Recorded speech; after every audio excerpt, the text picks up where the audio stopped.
والعصر إن الإنسان لفي خسر إلا الذين آمنوا وعملوا الصالحات وتواصوا بالحق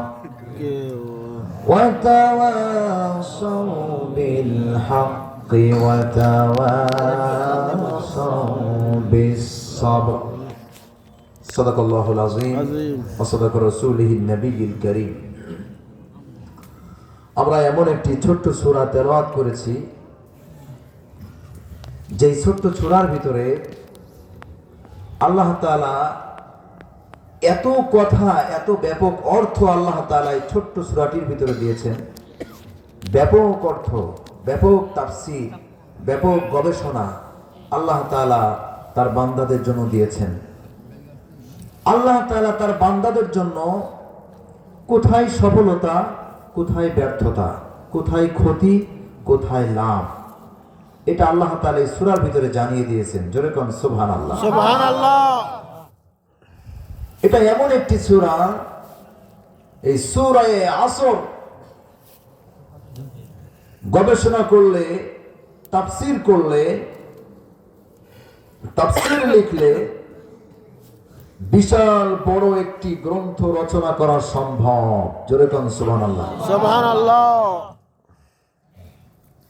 আল্লাহ রাব্বুল আলামিনের এই কিতাব, এই ছোট্ট সূরায়ে আসর, এটি এমন একটি সূরা আল্লাহ রাব্বুল আলামিন এত পাওয়ার, এত শক্তিশালী, এত ব্যাপক তাফসীর, এত ব্যাপক অর্থ আল্লাহ রাব্বুল আলামিন এই ছোট্ট সূরার মধ্যে তিনি ঢুকিয়ে দিয়েছেন। আমি বলি আমার ভাষায়, আল্লাহ রাব্বুল আলামিন যেন কেমন যেন ছোট্ট একটি ঝিনুকের মধ্যে আটলান্টিক মহাসাগর, প্রশান্ত মহাসাগর, পৃথিবীর সমগ্র বড় বড় মহাসাগরগুলি কেমন যেন আল্লাহ রাব্বুল আলামিন ছোট্ট একটি ঝিনুকের মধ্যে ঢুকিয়ে দিয়েছেন। জোরে কোন সুবহানাল্লাহ। সুবহানাল্লাহ। ইমাম শাফি রাহমাতুল্লাহ আলাইহি তিনি বলেছেন, সূরায়ে আসর নিয়ে যদি মানুষ চিন্তা গবেষণা করে তাহলে আল্লাহ রাব্বুল আলামিনের এই সূরায়ে আসর মানুষের জন্য, হেদায়েতের জন্য যথেষ্ট হয়ে যেতে পারে। জোরে কোন সুবহানাল্লাহ। ইমাম রাজি রাহমাতুল্লাহ আলাইহি তিনি বলেছেন, একজন বুজুর্গ ব্যক্তি সূরায়ে আসরের তাফসীর বোঝার জন্য বারবার তিনি চেষ্টা করছিলেন, কিন্তু তিনি পরিপূর্ণ বুঝতে পারে নাই। একদিন তিনি বাজারে গেলেন, যা দেখলেন বাজারের অপর প্রান্তে কে যেন বলতেছে, ওই ব্যক্তির প্রতি রহম করো যার পুঁজি গলে যায়, ওই ব্যক্তির প্রতি রহম করো যার পুঁজি গলে যায়। বুজুর্গ ব্যক্তি ভাবলেন পুঁজি আবার গলে কেমনে। তিনি বাজারের মধ্যখানে গেলেন, যা দেখলেন যেই ব্যক্তি এই স্লোগান দিচ্ছেন, এই কথা যেই ব্যক্তি বলছেন, তিনি কেউ নন, তিনি একজন আইসক্রিম বিক্রেতা, বরফ বিক্রেতা। প্রচন্ড রৌদ্রের কারণে, প্রচন্ড তাপমাত্রার কারণে তার আইসক্রিম গুলি গলে পানি হয়ে শেষ হয়ে যাচ্ছে, কেননা তার সমস্ত পুঁজি, সমস্ত অর্থ তো এই আইসক্রিমের মধ্যে ইনভেস্ট করা। আইসক্রিম গুলি যদি গলে শেষ হয়ে যায় তাহলে তার পুঁজি শেষ, সে লোকসানে পড়বে, ক্ষতির মধ্যে পড়বে। ওই বুজুর্গ ব্যক্তি বলছেন, ওই আইসক্রিম বিক্রেতার কাছ থেকে আমি সূরায়ে আসরের তাফসীর বুঝে গিয়েছি। জোরে কোন সুবহানাল্লাহ। কারণ আমাদের জীবনটা একটি আইসক্রিমের মতো, প্রত্যেক ঘন্টায়, প্রত্যেক সেকেন্ডে, প্রত্যেক মিনিটে, প্রত্যেক মাসে, বছরে আমাদের এই জীবন থেকে মহামূল্যবান সময় অতিবাহিত হয়ে যাচ্ছে। কেননা আমরা সকলেই একদিন ছিলাম যুবক মানুষ, আমরা সকলেই একদিন ছিলাম ছোট্ট পুতুল, আবার আমরা একদিন পুতুল হয়ে গহীন অন্ধকার কবরে চলে যাব। যে সমস্ত মুরব্বীরা চুল দাড়ি পেকে গেছে, এমন একদিন ছিল টকবগে ফুটফুটে যুবক আপনি ছিলেন, কিন্তু এখন আর যুবক নাই। এখন যে সমস্ত যুবক ভাইয়েরা আছে, আর কিছুদিন পরে এই যুবক আর থাকবে না, চুল দাড়িগুলি সাদা হয়ে যাবে। আমরা সকলে মায়ের কোলে ছোট্ট পুতুল ছিলাম, আবার যখন আমাদের বয়স শেষ হয়ে যাবে আমরা পুতুল হয়ে যাব। এই পুতুল হয়ে গহীন অন্ধকার কবরে আমাদেরকে রেখে আসা হবে, ঠিক কিনা? একদিন ছিলাম পুতুল, আবার হব পুতুল, মায়ের কোলেতে ছিলাম অবলা, ঠিক না? একদিন ছিলাম পুতুল, আবার হব পুতুল, মায়ের কোলেতে ছিলাম অবলা। মায়ের ধুলাবালি ঝাড়াইয়া কোলেতে উঠাইয়া, ধুলাবালি ঝাড়াইয়া কোলেতে উঠাইয়া, চুমা দিয়া আমার যে বাসিত ভালা।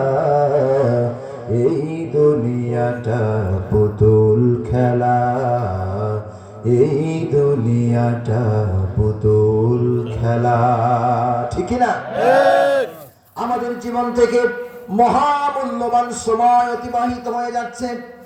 আমাদের জীবনের সময় কিন্তু বাড়তেছে না, হায়াত কিন্তু বাড়তেছে না, হায়াত প্রত্যেক মুহূর্তে কিন্তু চলে যাচ্ছে। এজন্য আল্লাহ রাব্বুল আলামিন সময়ের কসম করে তিনি বললেন, কালের কসম, ইতিহাসের কসম করে তিনি বলছেন, ওয়াল আসরি ইন্নাল ইনসানা লাফি খুসর। আল্লাহ রাব্বুল আলামিন যখন কোনো কথাকে শক্ত ভাষায় স্ট্রংলি যখন তিনি বলতে চান, তখন সেই শব্দের আগে উনি কসম করে নেন। আল্লাহ রাব্বুল আলামিন অন্যত্র বলছেন, ওয়াত্তিন ওয়াজ-যাইতুনি ওয়া তুরি সিনিন ওয়া হাযাল বালাদিল আমিন। চিৎকার দিয়ে বলুন আল্লাহু আকবার। আল্লাহু আকবার। আল্লাহ রাব্বুল আলামিন এখনো মূল কথা তিনি বলেন নাই। তিনি বললেন ওয়াত্তিন, ডুমুরের কসম, ওয়াজ-যাইতুন, যাইতুনের কসম, ওয়া তুরি সিনিন, তুরে সাইনার কসম, ওয়া হাযাল বালাদিল আমিন, এবং পবিত্র নগরী মক্কা নগরীর কসম। আল্লাহ তাআলা এখানে চারটা জিনিসের কসম করেছেন, কিন্তু এখনো তিনি মূল কথা বলেন নাই। আল্লাহ রাব্বুল আলামিন তিনি এরপরে বলছেন, লাকাদ খালাকনাল ইনসানা ফি আহসানি তাকওয়িম। আমি আল্লাহ রাব্বুল আলামিন মানব মণ্ডলীকে, মানব জাতিকে অতি উত্তম করে, অতি সুন্দর করে আমি আল্লাহ রাব্বুল আলামিন সৃষ্টি করেছি। জোরে কোন সুবহানাল্লাহ। তাহলে প্রথমেই উনি কসম করে নিলেন, তারপরেই উনি মূল যে ভাষা, মূল যে বার্তা, মূল যে মেসেজ, সেটা আমাদের জন্য দিয়া দিলেন। সুবহানাল্লাহ কোন সুবহানাল্লাহ। ঠিক তদ্রুপ আল্লাহ রাব্বুল আলামিন তিনি বলছেন, ওয়াল আসর ইন্নাল ইনসানা লাফি খুসর। আল্লাহ রাব্বুল আলামিন তিনি ওয়াল আসর বলেন, এখানে তিনি সময়ের কসম করলেন, এখনো তিনি মূল কথা বলেন নাই। আল্লাহ রাব্বুল আলামিন তিনি যেহেতু মহান, আল্লাহু আকবার, আল্লাহ সর্বশ্রেষ্ঠ, আল্লাহ মহান, এই জন্য তাম পৃথিবীর মানব মণ্ডলী সকলেই আল্লাহ রাব্বুল আলামিনের নামের কসম করতে পারে, ঠিক কি না? ঠিক। আল্লাহ রাব্বুল আলামিনের নামের কসম করে, আল্লাহর কসম আমি এই কাজ করি নাই, আল্লাহর কসম আমি ওখানে যাই নাই। মানুষ এইভাবে মহান আল্লাহ রাব্বুল আলামিনের নামের কসম করে, কিন্তু আল্লাহ রাব্বুল আলামিন, আমরা আল্লাহ রাব্বুল আলামিনের নামের কসম করার কারণ হলো সবচাইতে যিনি মহান তাকেই কসম করতে হয়। যেহেতু আল্লাহর উপরে আমাদের জন্য আর কেউ মহান নাই, বড় নাই, শ্রেষ্ঠ নাই, এজন্য আমরা আল্লাহ রাব্বুল আলামিনের নামের কসম করি। আর আল্লাহ রাব্বুল আলামিনের উপরে যেহেতু আর কোনো ইলাহ নাই, কোনো রব নাই, কোনো আইনদাতা নাই, কোনো হুকুমদাতা নাই, এজন্য আল্লাহ রাব্বুল আলামিন কোথায় যাবেন, কার উপরে তিনি কসম করবেন? কেননা আল্লাহর উপরে আর কেউ নাই। এজন্য আল্লাহ রাব্বুল আলামিন সমস্ত সৃষ্টি জগৎকে নিয়ে তিনি কসম করতে পারেন। সুবহানাল্লাহ। সুবহানাল্লাহ। আল্লাহ রাব্বুল আলামিন কি সুন্দর করে আমাদের জন্য শিক্ষা দিলেন, ওয়াল আসর, সময়ের কসম, সময়ের কসম, কালের কসম।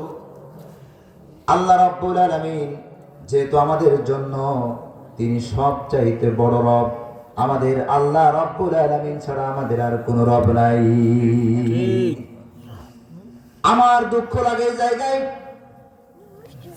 অনেক মানুষ আছেন আল্লাহু আকবার তাকবীরের ধ্বনি শুনতে পান না, আল্লাহু আকবার তাকবীরের স্লোগান দিতে চান না। এমন দল আছে যেখানে আল্লাহ রাব্বুল আলামিনের নাম নেওয়া নিষিদ্ধ।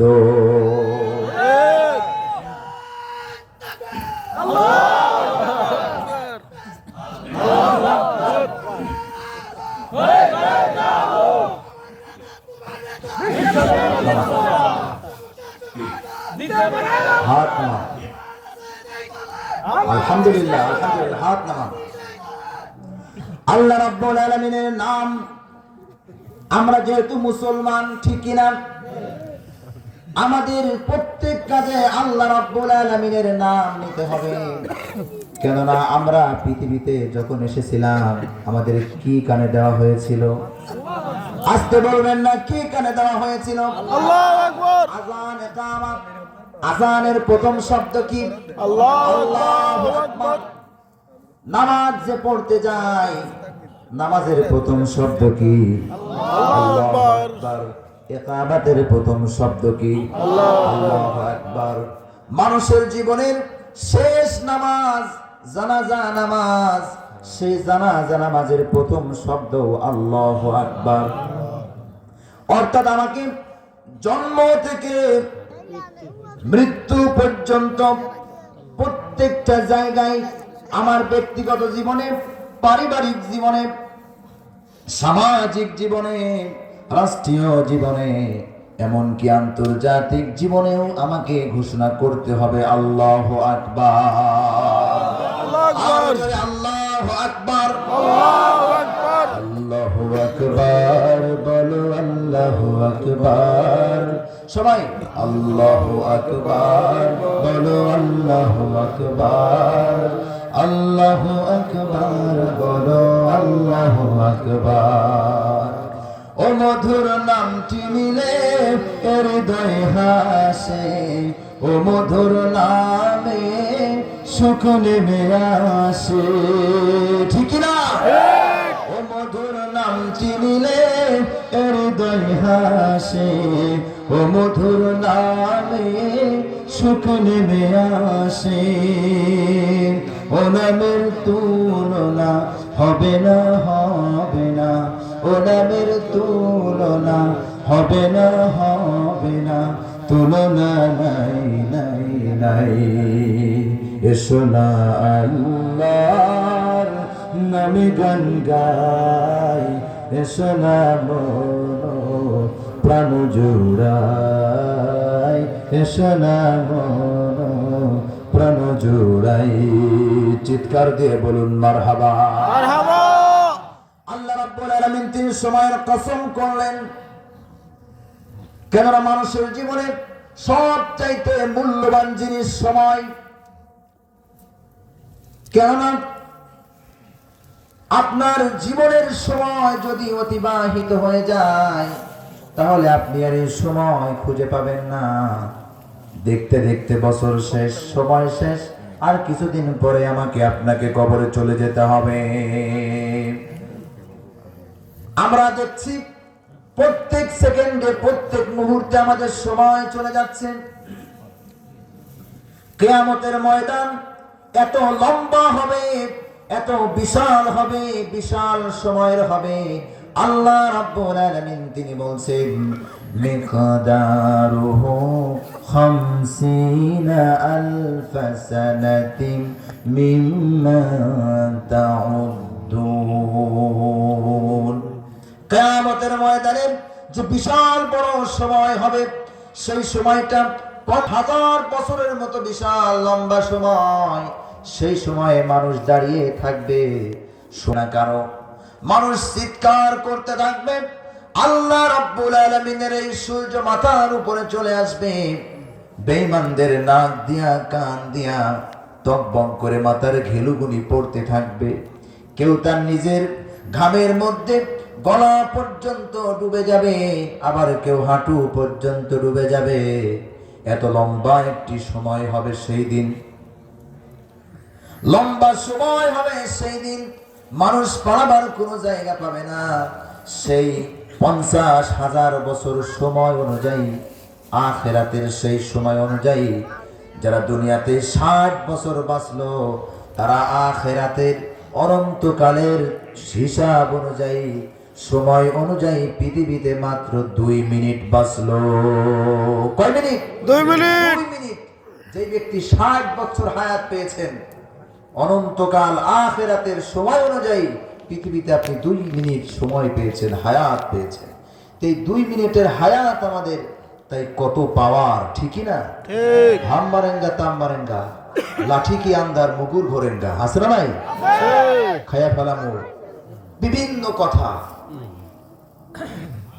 প্রত্যেক দিন আমাদের বাসায় যে ঘড়ি আছে, দেওয়াল ঘড়ি, এই দেওয়াল ঘড়ি আমাদেরকে প্রত্যেক দিন, প্রত্যেক ঘন্টা যখন অতিক্রম হয়ে যায় একবার করে টং করে ওঠে, আর বাসার মালিককে জানায় দেয়, মালিক তোমার সুন্দর একটি হায়াত থেকে 1 ঘন্টা সময় অতিবাহিত হয়ে গেল। 1 দিন, 2 দিন, 5 দিন, 1 মাস, 1 বছর, 5 বছর, এইভাবে প্রতিনিয়ত আমাদের বাসার দেওয়াল ঘড়িগুলি আমাদেরকে সংকেত দেয়, মালিক এখনো ভালো হও, এখনো আল্লাহর পথে ফিরে আসো। তোমার জীবনের মহামূল্যবান সময় প্রত্যেক সেকেন্ডে, প্রত্যেক ঘন্টায় তোমার জীবন থেকে অতিবাহিত হয়ে যাচ্ছে। টিক টিক টিক টিক যেই ঘড়ি বাজে, ঠিক ঠিক বাজে, কেউ কি জানে সেই ঘড়িটা লাগবে কয়দিন কাজে, ঠিক না? জয় জয় জয় জয় দিন চলে যায়, কোরআন পড়লাম না, কত নোবেল নাটক পড়লাম, হাদিস ধরলাম না, সত্যকারের মুমিন মুসলিম হইতে পারলাম না যে, কেউ কি জানে সেই ঘড়িটা লাগবে কয়দিন কাজে। চিৎকার দিয়ে বলুন মারহাবা। আমাদের জীবন থেকে মূল্যবান সময় অতিবাহিত হয়ে যাচ্ছে। আল্লাহ রাব্বুল আলামিন সময়ের তিনি কসম করলেন, এরপরে তিনি মূল ব্যাখ্যা করছেন, মূল ভাষা তিনি প্রয়োগ করছেন, তিনি ব্যবহার করছেন। আল্লাহ রাব্বুল আলামিন তিনি বলছেন, ইন্নাল ইনসানা লাফি খুসর, নিশ্চয় মানব মণ্ডলী, তাম পৃথিবীর বিশ্ববাসী যত মানুষ, এখানে শুধু মুসলমানদেরকে বলা হয় নাই, ইনসান ব্যবহার করা হয়েছে।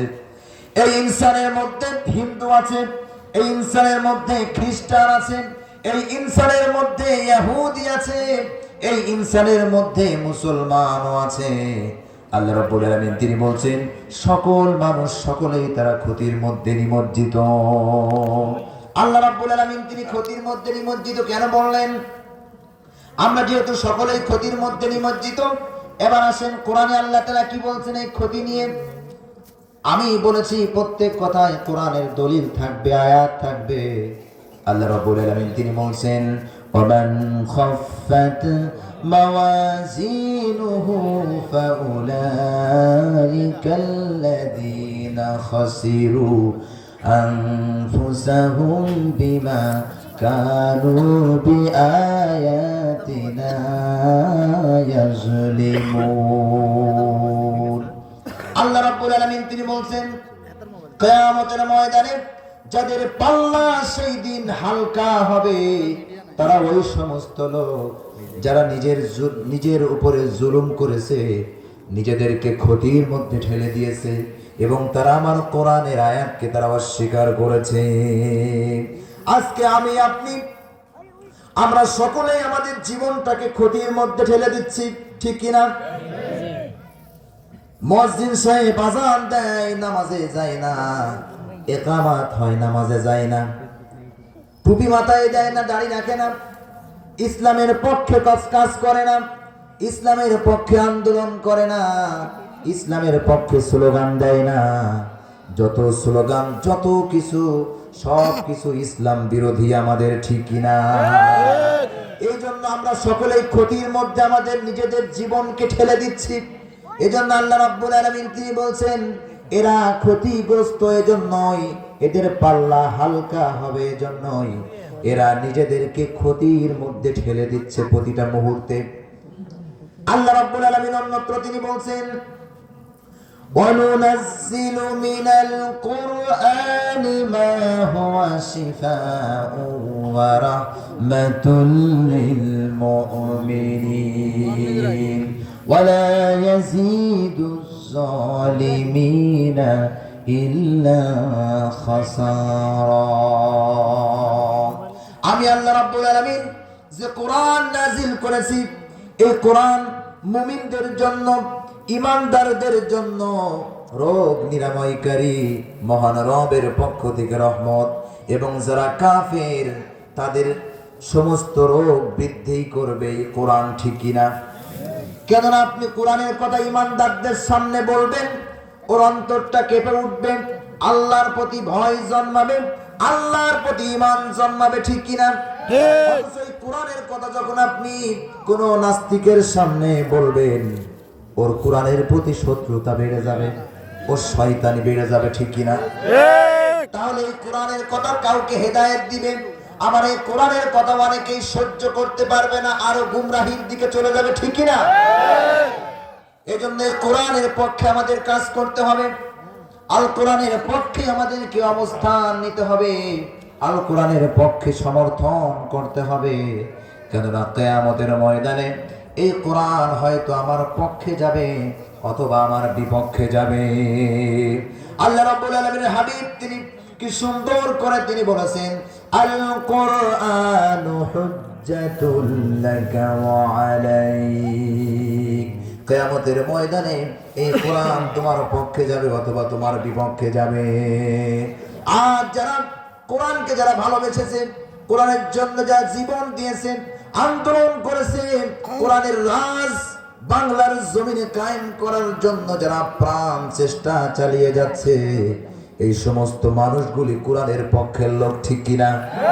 আর এই সমস্ত মানুষদের জন্য আল্লাহ রাব্বুল আলামিন জান্নাতের ব্যবস্থা করেছেন। আল্লাহ রাব্বুল আলামিন তিনি বলছেন ইন্নাল্লাযীনা আমানু ওয়া আমিলুস সলিহাতি কানাত লাহুম জান্নাতুল ফিরদাউসি নুজুলা। নিশ্চয় যারা ঈমান এনেছে এবং সৎ কাজ করেছে, আমি আল্লাহ রাব্বুল আলামিন এই সমস্ত ঈমানদারদের জন্য জান্নাতুল ফিরদাউসের ব্যবস্থা করে রেখেছি। সুবহানাল্লাহ, সুবহানাল্লাহ। আল্লাহ রাব্বুল আলামিনের এই কোরআনের পথই হলো আসল পথ। আমরা এখানে সকলেই মুসলমান নাকি হিন্দু আছে? আমরা সকলেই মুসলমান। আমাদের সংবিধান হলো কোরআন। আমরা কোরআনের লোক, আমরা আল্লাহর লোক, আমরা ইসলামের লোক, আমরা রাসূলের লোক। কোনো সন্দেহ আছে? যদি এই কথার ভিতরে কারো সন্দেহ থাকে ও যতই নামধারী মুসলমান হোক না কেন, 14 বার যদি হজ করে আসে, তারপরেও সে ইমানদার হতে পারবে না। আল কোরআনের পথ, এই পথই আসল পথ। আল কোরআনের পথ, এই পথই আসল পথ। অন্য পথে অন্য মতে নেই যে রহমত।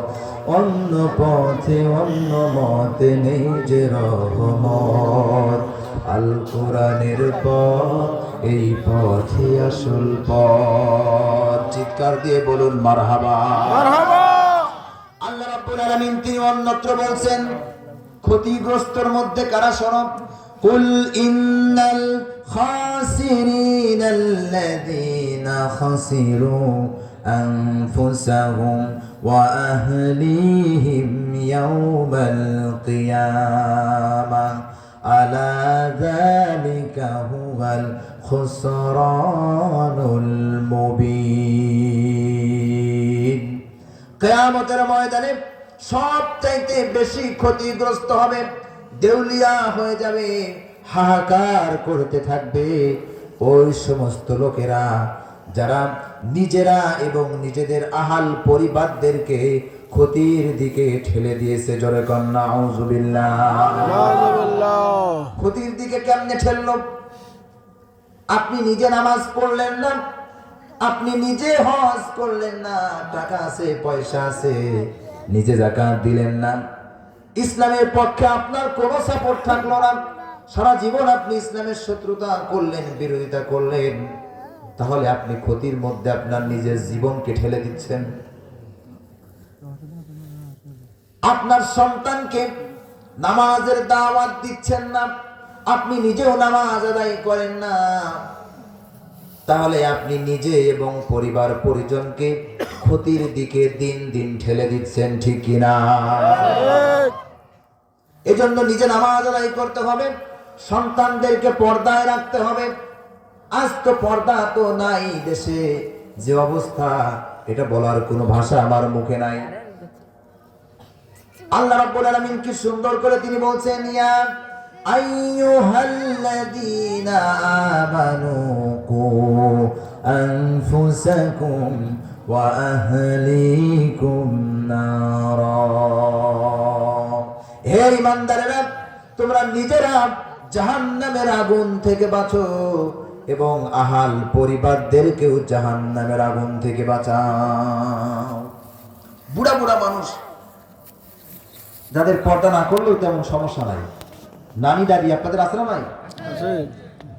হাঁটতে পারে না, লাঠি ভর করে হাঁটে, বুরকা একখান পরে পা পর্যন্ত, এক বুরকার মধ্যে 5 জন ঢোকা যাবে, ঠিকই না? এটা অবশ্যই ভালো কাজ, আমরা এর বিরোধিতা করছি না। বুরকা পরা খারাপ কাজ নাকি? ভালো কাজ, আলহামদুলিল্লাহ। সামনে যাকে নিয়ে যায় যে নাতনির, তার দিকে ছায়া তাকান যায় না, ঠিকই না? অর্থাৎ যার পর্দার বেশি প্রয়োজন, যেটাকে ঢেকে রাখা বেশি গুরুত্বপূর্ণ, যার উপরে হামলা হতে পারে, সেটাকে মানুষকে দেখায় নিয়ে যায়। আর যার উপরে হামলা হওয়ার কোনো সম্ভাবনা নাই, ও এমন বুরকা পরে যে এক বুরকার মধ্যে 5 জন ঢুকলেও ঢোকা যাবে, সমস্যা নাই।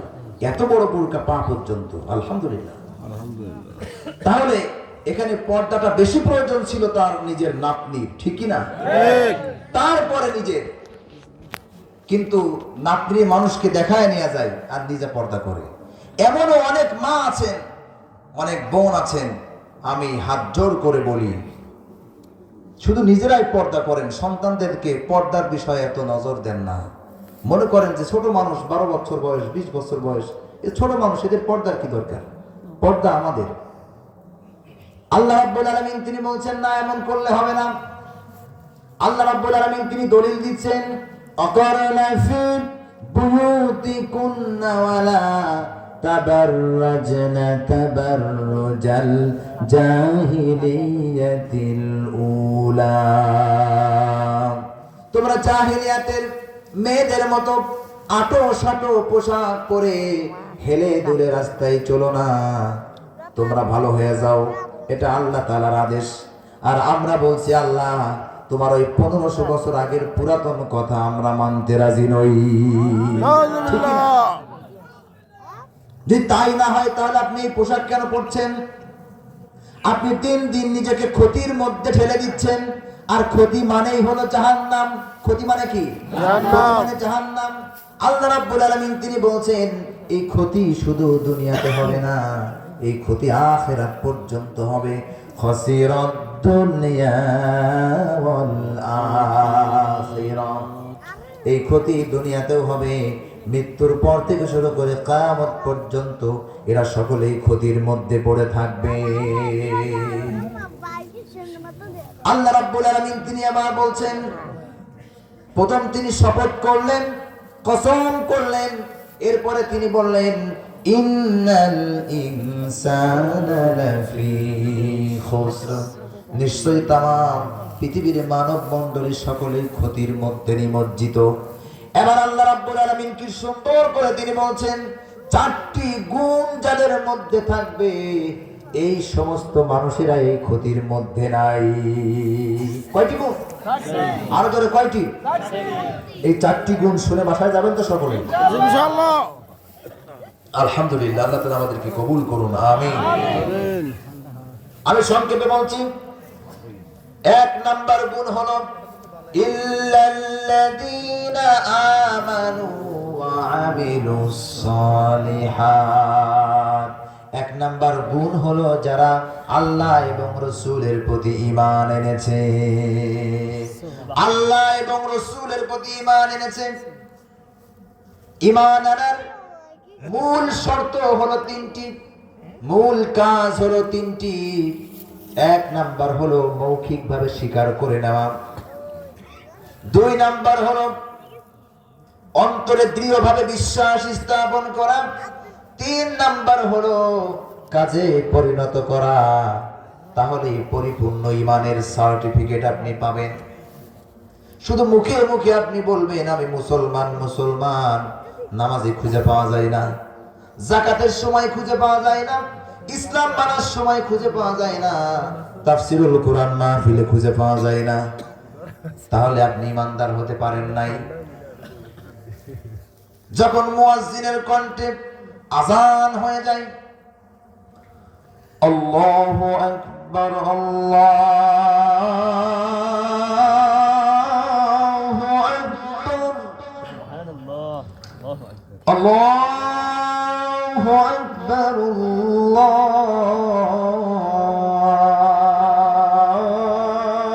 আল্লাহু আকবার। মুয়াজ্জিনের কণ্ঠে যখন আযান হয়ে যাবে, আপনি যদি ঈমানদার হন, আল্লাহর প্রতি যদি আপনার ঈমান থাকে, সমস্ত কাজ সব কিছু ফেলে রাখা আল্লাহ রাব্বুল আলামিনের ডাকে সাড়া দিয়া ওযু করে মসজিদে চলে আসবেন। এটাই আপনার ঈমানের দায়িত্ব, ঠিক কি না? আমরা যেহেতু ঈমান এনেছি, আমরা ঘোষণা দিয়েছি আমানতু বিল্লাহি ওয়া মালাইকাতিহি ওয়া কুতুবিহি ওয়া রুসুলিহি ওয়াল ইয়াউমিল আখিরি ওয়াল কদরি খাইরিহি ওয়া শাররিহি মিনাল্লাহি তাআলা ওয়াল বাসি বাদাল মাউত। আমরা সকলে ঈমান এনেছি আল্লাহ রাব্বুল আলামিনের উপরে, সমস্ত আসমানি কিতাবের উপরে ঈমান এনেছি, ফেরেশতাদের উপরে ঈমান এনেছি। আমার হায়াত মউত, আমার তাকদীরের সমস্ত ভালো মন্দ, তার উপরে আমরা আল্লাহ রাব্বুল আলামিনের উপরে ঈমান এনেছি, ঠিক কি না? আর প্রত্যেক নবীরাই মানুষদেরকে ঈমানের দাওয়াত দিয়েছেন। কিসের দাওয়াত? পৃথিবীতে যত নবী রাসূল এসেছেন ঈমানের দাওয়াত দিয়েছেন। ঈমানের বিপরীত শব্দ হলো কুফর। কি? কুফর। ঈমান অর্থ বিশ্বাস করা, দৃঢ় বিশ্বাস করা, আর কুফরুন শব্দের অর্থ হলো অস্বীকার করা। যারা মুসলমান তারা আল্লাহকে বিশ্বাস করে নিয়েছে, রাসূলকে বিশ্বাস করে নিয়েছে, আল্লাহর কোরআন ফেরেশতাদেরকে বিশ্বাস করে নিয়েছে। আর যারা কাফের হয়েছে, যারা কুফরি করেছে, তারা আল্লাহকেও মানে না, রাসূলকেও মানে না।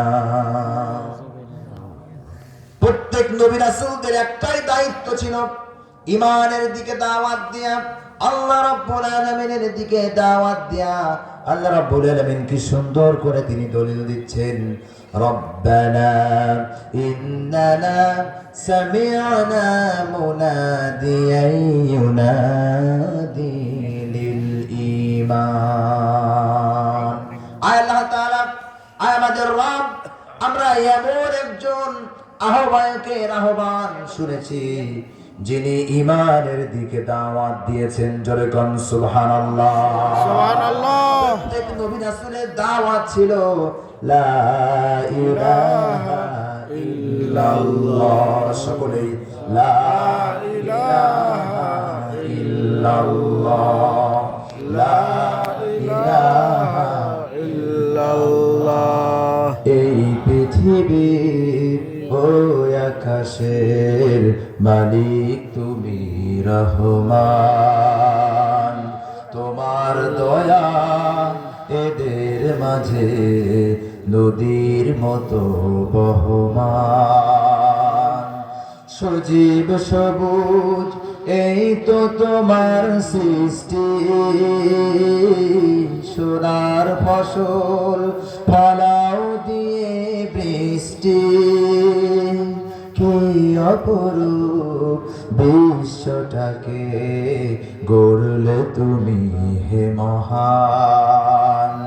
এই পৃথিবীর ও আকাশের মালিক তুমি রহমান। লা ইলাহা ইল্লাল্লাহ, লা ইলাহা ইল্লাল্লাহ, লা ইলাহা ইল্লাল্লাহ মুহাম্মাদুর রাসূলুল্লাহ। আমরা এক নাম্বার পয়েন্ট শুনছিলাম, ক্ষতির মধ্যে নেই চারটা গুণ যাদের মধ্যে আছে। এক নাম্বার গুণ কি বললাম? ঈমান। এক নাম্বার হলো ঈমান। এবার আল্লাহ রাব্বুল আলামিন কি সুন্দর করে বলছেন ঈমানদার কারা, শোনো। ইন্নামাল মুমিনুনা আল্লাযীনা আমানু বিল্লাহি ওয়া রাসূলিহি সুম্মা লাম ইয়ারতাবু ওয়া জাহাদু বিআমওয়ালিহিম ওয়া আনফুসিহিম ফি সাবিলিল্লাহ উলাইকা হুমুস সাদিকুন। আল্লাহ রাব্বুল আলামিন তিনি বলছেন ঈমানদার তো তারা যারা আল্লাহ এবং রাসূলের প্রতি দৃঢ় বিশ্বাস স্থাপন করেছে, সুম্মা লাম ইয়ারতাবু, অতঃপর এই বিশ্বাস থেকে এই ঈমান থেকে বিন্দু মাত্র সরে যায় নাই, এবং আল্লাহ রাব্বুল আলামিনের দ্বীন কায়েমের জন্য ফি সাবিলিল্লাহর পথে বিআমওয়ালিকুম ওয়া আনফুসিকুম, জান এবং মাল দিয়ে যারা জিহাদ করেছে, সংগ্রাম করেছে, এদের ঈমানটাই হলো পরিপূর্ণ ঈমান। জোরে কোন সুবহানাল্লাহ। আল্লাহ রাব্বুল আলামিন অন্যত্র তিনি বলছেন ইন্নামাল মুমিনুনা আল্লাযীনা ইযা যুকিরাল্লাহু ওয়াজিলাত কুলুবুহুম ওয়া ইযা তুলিয়াত আলাইহিম আয়াতুহু যাদাতুহুম ঈমানান ওয়া আলা রাব্বিহিম ইয়াতাওয়াক্কালুন। আল্লাহ রাব্বুল আলামিন তিনি বলছেন ঈমানদার তো তারাই যাদের সামনে কোরআনের কথা বললে, আল্লাহ রাব্বুল আলামিনের কথা বললে যাদের দিলটা কম্পন তৈরি হয়, কেঁপে ওঠে আল্লাহর ভয়ে, আল্লাহর মহাব্বতে, এবং এদের ঈমানটা বৃদ্ধি পায়। আর এরাই হলো প্রকৃতপক্ষে ঈমানদার। জোরে কোন সুবহানাল্লাহ। সুবহানাল্লাহ। আল্লাহ রাব্বুল আলামিন অন্যত্র দলিল দিচ্ছেন ইয়া আইয়ুহাল্লাযীনা আমানু আমিনু বিল্লাহি ওয়া রাসূলি, হে ঈমানদারেরা তোমরা আল্লাহ এবং রাসূলের উপরে ঈমান আনো, আর অন্য কারো উপরে ঈমান এনো না, আল্লাহ এবং রাসূলের প্রতি ঈমান আনো। তাহলে ঈমান আনতে হবে আল্লাহ এবং রাসূলের প্রতি, ঠিক কিনা? ঠিক। আল্লাহ রাব্বুল আলামিন অন্যত্র তিনি বলছেন, ইন্নাল্লাযীনা ক্বালু রাব্বুনাল্লাহু সুম্মা ইসতাকামু তাতানাজ্জালু আলাইহিমুল মালায়েকা আল্লা তাখাফু ওয়া লা তাহজানু ওয়া আবশিরু বিল জান্নাতিল্লাতী কুনতুম তুআদুন। চিৎকার দিয়ে বলুন আল্লাহু আকবার। আল্লাহু আকবার। আল্লাহ রাব্বুল আলামিন তিনি বলছেন, ইন্নাল্লাযীনা ক্বালু রাব্বুনাল্লাহ, নিশ্চয়ই যারা বলে আমাদের রব হলো আল্লাহ এবং এর উপরে অবিচল থাকে, দৃঢ় থাকে, এখান থেকে সরে যায় না, ইস্তেকামাত থাকে। আল্লাহ রাব্বুল আলামিন বলছেন তোমাদের জন্য পুরস্কার হলো আল্লাহ তাখাফু ওয়া লা তাহজানু, তোমাদের কোনো ভয় নাই, কোনো চিন্তাও নাই, ওয়া আবশিরু বিল জান্নাহ, এবং তোমাদের জন্য সুসংবাদ হলো মহান আল্লাহ রাব্বুল আলামিনের চিরস্থায়ী জান্নাত। চিৎকার দিয়ে বলুন সুবহানাল্লাহ। তাহলে এমন ঈমান আনতে হবে, দৃঢ় ঈমান, মামলা হামলা যা কিছু আসুক না কেন ঈমান থেকে দূরে সরে যাবে না, এটাই হলো পরিপূর্ণ ঈমান। আপনারা আব্দুল্লাহ জুলবাজাদাইনের নাম শুনেছেন, যার নাম ছিল আব্দুল উজ্জা। ঈমান আনার কারণে, ইসলাম মানার কারণে ছোট্ট আব্দুল উজ্জা চাচার কাছে লালিত পালিত হচ্ছিল। আর তিনি মনে মনে ভাবছিলেন, যখন আমার চাচা ইসলাম কবুল করবেন, ঈমান আনবেন, তারপর আমিও ঈমান আনবো। একদিন চাচাকে বলল, চাচা সবাই তো মুহাম্মদ সাল্লাল্লাহু আলাইহি ওয়াসাল্লামের হাতে হাত রেখে ঈমান আনতেছে, আপনি কি ঈমান আনবেন না? চাচা বলল, ভাতিজা জীবন চলে যাবে, তারপরেও মুহাম্মদের হাতে হাত দিয়ে আমি ঈমান আনতে পারবো না। নাউযুবিল্লাহ। ভাতিজা বলছে, আব্দুল উজ্জা বলছে, চাচা যেহেতু আমি আপনার জন্য ওয়েট করছিলাম, অপেক্ষা করছিলাম, আর আপনি যখন আমাকে জানায় দিলেন, ঘোষণা দিয়ে দিলেন যে ঈমান আপনি আনবেন না, আমি আপনাকে সাক্ষ্য রেখে ঘোষণা দিয়ে দিলাম, আশহাদু আল্লা ইলাহা ইল্লাল্লাহু ওয়া আশহাদু আন্না মুহাম্মাদান আবদুহু ওয়া রাসূলুহু। চাচা বলছে, ভাতিজা এই যে ঈমান আনলা, এর শাস্তি কি জানো? কয় না, তা জানি না। কয়ের শাস্তি হলো আমি যে উটের পাল দিয়েছি, এই উটের পাল আমাকে ফেরত দিতে হবে। আব্দুল উজ্জা বলতে, দিতে রাজি আছি। শুধু তাই নয়, আমি যে বিল্ডিং দিয়েছি তোমার থাকার জন্য, সেই বিল্ডিং আমাকে ফেরত দিতে হবে। ভাতিজা বলছে, তাতেও রাজি আছি। এমনকি তোমার পরনের যে পোশাক আছে, সেই পোশাকও এখনই খুলে ফেলতে হবে আমার সামনে, আমার পোশাক আমি তোমাকে পরিধান করতে দেব না। আব্দুল উজ্জা বলছে, তাতেও আমি রাজি আছি। আব্দুল উজ্জার সঙ্গে সঙ্গে নিজের পরনের পোশাক সবকিছু খুলে দিয়ে দিলেন। উলঙ্গ অবস্থায় যুবক মানুষ আব্দুল উজ্জা দৌড় দেওয়া শুরু করলেন মায়ের কাছে। মায়ের কাছে যাওয়ার পরে বলছে, মা আমাকে একটু পোশাক দাও। মা বলছে, বাবা তোমার এই অবস্থা কেন? চোখে হাত দিয়া তিনি বলছেন, বাবা এই নাও তোমার একটু পোশাক। এক টুকরা কম্বল দিলেন, সেই কম্বলটুকু দুই টুকরা করলেন আব্দুল উজ্জা। এক টুকরা তিনি কোন রকম পরন দিলেন, হাঁটু ঢেকে কি ঢেকে না এমন একটি অবস্থা। আর এক টুকরা কোন রকম গায়ের উপরে জড়ায়া বিশ্বনবী জনাবে মুহাম্মদুর রাসূলুল্লাহ সাল্লাল্লাহু আলাইহি ওয়াসাল্লামের দরবারে চলে গেলেন।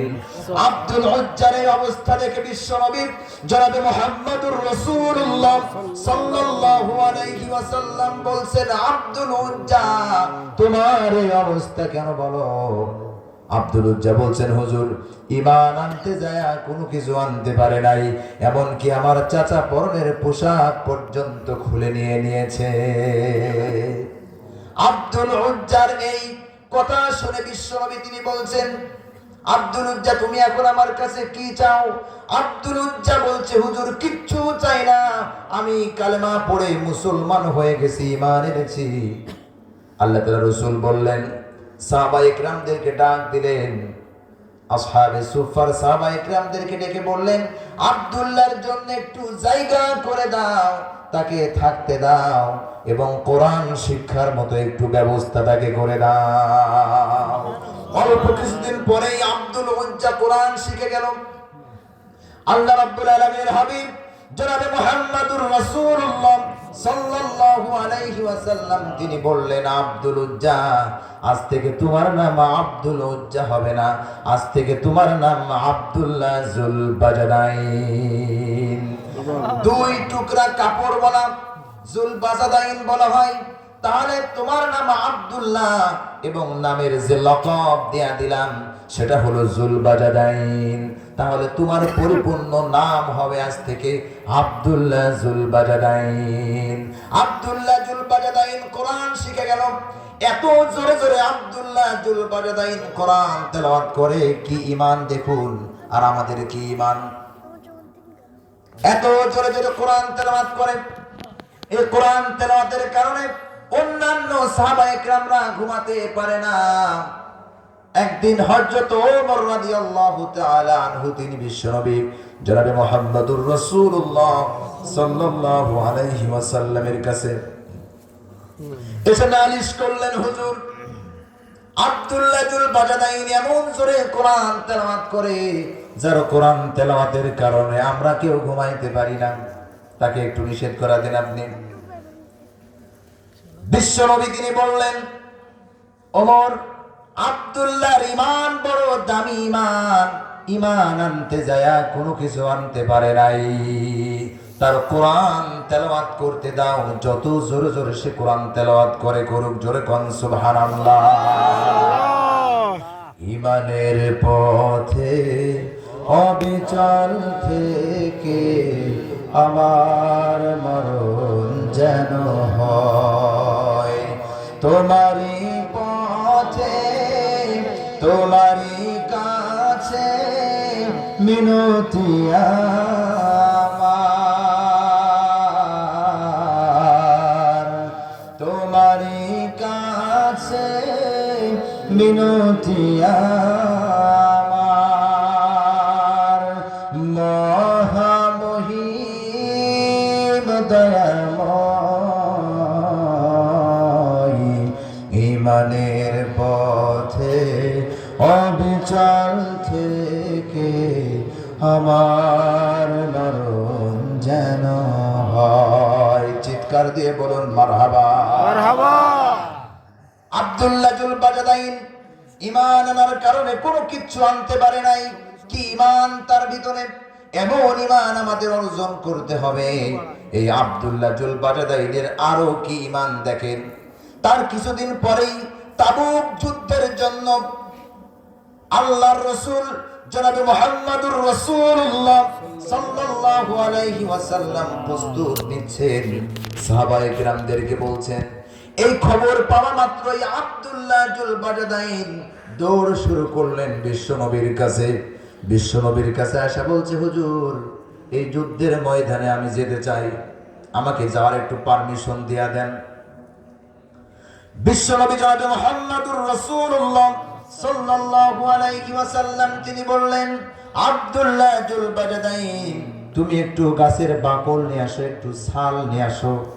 আব্দুল্লাহ একটু গাছের ছাল নিয়ে আসলেন, আব্দুল্লাহ ডান হাতে বাইদা দিলেন এবং বিশ্বনবী আল্লাহ রাব্বুল আলামিনের কাছে দুহাত তুলে ফরিয়াদ করলেন আর বললেন, আল্লাহ আমি আমার আব্দুল্লাহর জন্য কাফেরদের রক্ত, আমি আমার আব্দুল্লাহর রক্ত আমি কাফেরদের জন্য হারাম করে দিলাম।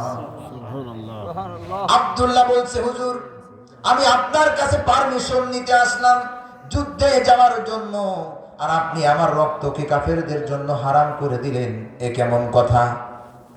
আমার তো মনে বিশাল বড় তামান্না যুদ্ধের ময়দানে যাব।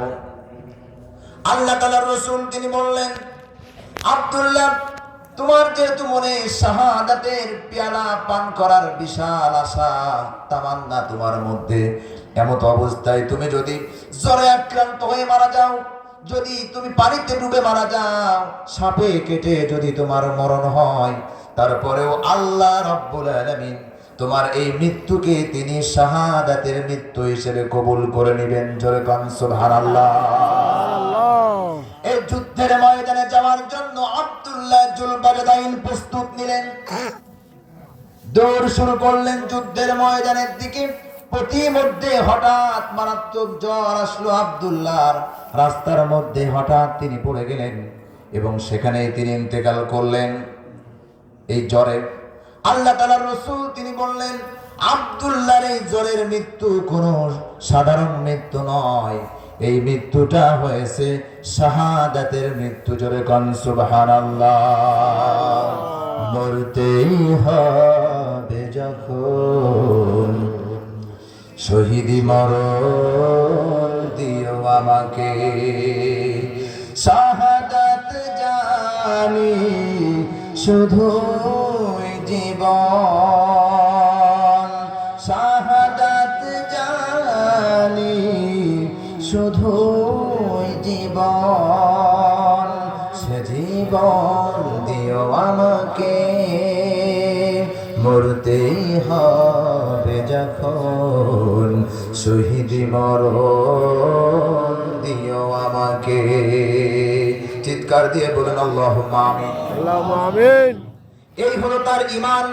কি তাজা ঈমান, কি দৃঢ় ঈমান আল্লাহ রাব্বুল আলামিনের প্রতি। এমন ঈমান আমাদের আনতে হবে, আনার দরকার আছে না নাই? তাহলে এক নাম্বার পয়েন্ট বললাম, ক্ষতির মধ্যে নাই। এই চারটা গুণ যাদের মধ্যে থাকবে, এক নাম্বার গুণ হলো আল্লাহ এবং রাসূলের প্রতি দৃঢ় ঈমান। ঠিক কি না? এবার আপনি আসেন দুই নাম্বার সেই গুণটা কি? আল্লাহ রাব্বুল আলামিন তিনি বলছেন, ইল্লাল্লাযীনা আমানু ওয়া আমিলুস সালিহাত। দুই নাম্বার গুণটা হলো নেক কাজ। কি গুণ? নেক কাজ, সৎ কাজ, ভালো কাজ, আমলের কাজ। আল্লাহ রাব্বুল আলামিন তিনি বলছেন, যখন আমার বান্দা কোন নেক কাজ করে, আমি আল্লাহ রাব্বুল আলামিন সেই নেক কাজকে 10 গুণ বৃদ্ধি করে বান্দার আমলনামায় যোগ দিয়া দেই। মান জাআ বিল হাসানাতি ফালাহু আশরু আমসালিহা। 10 গুণ বৃদ্ধি করে আমি বান্দার আমলনামায় যোগ দিয়া দেই। তাহলে দুই নাম্বার পয়েন্ট হলো নেক কাজ। আল্লাহ রাব্বুল আলামিন তিনি বলছেন, ইন্নাল্লাযীনা আমানু ওয়া আমিলুস সালিহাতি সায়াজআলু লাহুমুর রাহমানু উদ্দা। নিশ্চয় যারা ঈমান এনেছে এবং সৎ কাজ করেছে, আমি আল্লাহ রাব্বুল আলামিন এই সমস্ত মানুষদের অন্তরের মধ্যে আমার ভালোবাসা তাদের ভিতরে পয়দা করে দেই। আল্লাহ রাব্বুল আলামিন অন্যত্র তিনি বলছেন, ইন্নাল্লাযীনা আমানু ওয়া আমিলুস সালিহাতি কানাত লাহুম জান্নাতুল ফিরদাউসি নুজুলা। আল্লাহ রাব্বুল আলামিন তিনি বলছেন, যারা ঈমান এনেছে এবং নেক কাজ করেছে, আমি আল্লাহ রাব্বুল আলামিন তাদের জন্য জান্নাতের ব্যবস্থা করে রেখেছি। সুবহানাল্লাহ, সুবহানাল্লাহ। দুই নাম্বার যে গুণ আমাদের থাকতে হবে সেটা কি বললাম? নেক কাজ। এক নাম্বার কি? নেক কাজ। এক নাম্বার নেক কাজ, এক নাম্বার কি? ঈমান। আজকে আমরা এখানে বসেছি যে কোনো একটা বিষয়ের উপরে শেষ ফিনিশিং দিয়েই আমরা যাব, ঠিক কি না? কারা কারা রাজি নেই হাত উঠান। আলহামদুলিল্লাহ, সবাই রাজি আছেন। কয়েকজন হাত তুলছেন শুধু ভুল করে, ঠিক কি না? তাহলে দুই নাম্বার হলো নেক কাজ, ভালো কাজ। আল্লাহ রাব্বুল আলামিন তিনি বলছেন, তার রাসূল বলছেন, মান ক্বারাআ হারফাম মিন কিতাবিল্লাহি ফালাহু হাসানাতু ওয়াল হাসানাতু বিআশরি আমসালিহা। যদি কোনো মানুষ কোরআনের একটি হরফ যদি কেউ তেলাওয়াত করে, তাহলে আল্লাহ রাব্বুল আলামিন ওই বান্দার আমলনামায় 10 গুণ সওয়াব বৃদ্ধি করে লিখে দেন। জোরে কোন সুবহানাল্লাহ।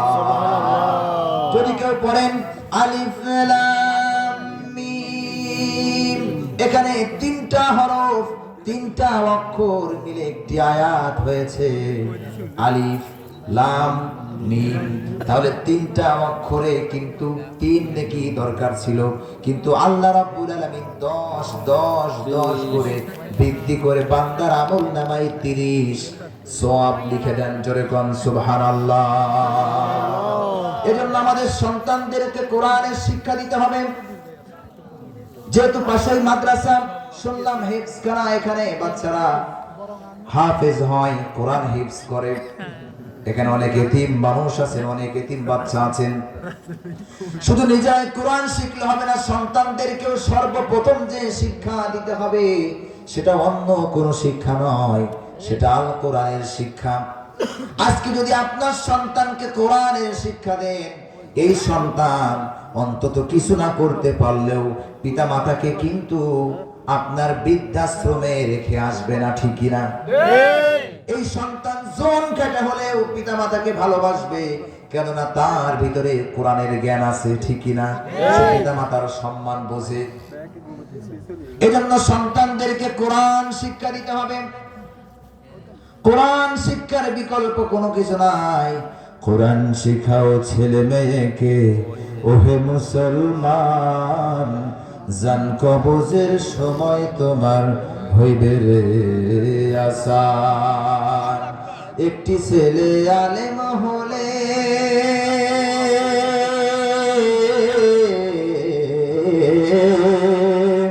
একটি ছেলে আলেম হলে পড়বে কোরআন মৃত্যুকালে, ভেগে যাবে মদদ শয়তান, ভেগে যাবে মদদ শয়তান, বাঁচবে রে ঈমান, জান কবজের সময় তোমার হইবে রে আসান।